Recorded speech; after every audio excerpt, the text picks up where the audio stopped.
ಕ್ರಿಕೆಟದ RCB ಮತ್ತು Delhi capitals ಪಂದ್ಯದಲ್ಲಿ RCB ತಂಡವು ಡೆಲ್ಲಿ ವಿರುದ್ಧ 1 ರನ್ಗಳಿಂದ ಸೋಲನ್ನು ಅನುಭವಿಸಬೇಕಾಯಿತು.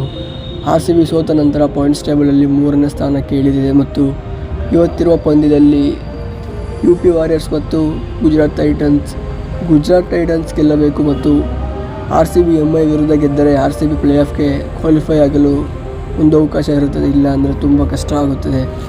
ಮತ್ತು ನಿನ್ನೆಯ ಪಂದ್ಯದಲ್ಲಿ ನಮ್ಮ ಕನ್ನಡದ ಶ್ರೇಯಾಂಕ ಪಾಟೀಲ್ 4 ವಿಕೆಟನ್ನು ಪಡೆದುಕೊಂಡು ಎಲ್ಲರ ಗಮನವನ್ನು ಸೆಳೆದಳು ಮತ್ತು ಡಿಸಿ ಅವರ ಅದ್ಭುತ ಬ್ಯಾಟಿಂಗ್ನಿಂದ 180 ರನ್ ಗಳಿಸಲು ಸಾಧ್ಯವಾಯಿತು ಮತ್ತು ಆರ್‌ಸಿಬಿ ತಂಡವು ಈ ರನ್ನನ್ನು ಚೇಸ್ ಮಾಡಲು ಸಾಧ್ಯವಾಗಲಿಲ್ಲ.